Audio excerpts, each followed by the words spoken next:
Welcome to another video on ancient Greek terms. Today we're going to look at the Ekklesia.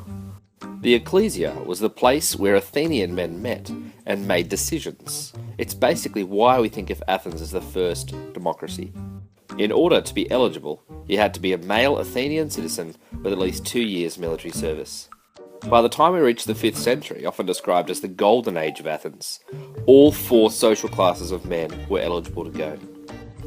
The Ekklesia's duties included declaring war, deciding military strategy, electing the strategoi and other officials, both nominating and electing magistrates, and then holding them to account once their year in office was up. As these magistrates then served in the Bulle and Areopagus, the Ekklesia was indirectly responsible for choosing these bodies as well. And finally, the Ekklesia had the last say on legislation. The agenda for when the Ekklesia met was decided by the Bulle.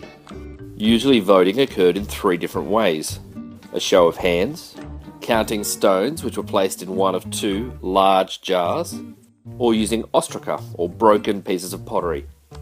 Originally, the Ekklesia met monthly, but by the time of the Golden Age they were meeting 3 to 4 times a month.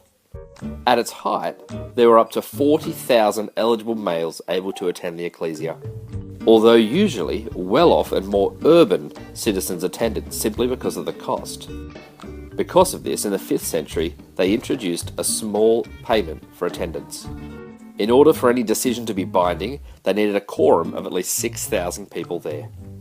Because of its relative universality at the time, the long list of duties it had, and its power, it's often called the first authentic democratic institution. So that's the Ekklesia.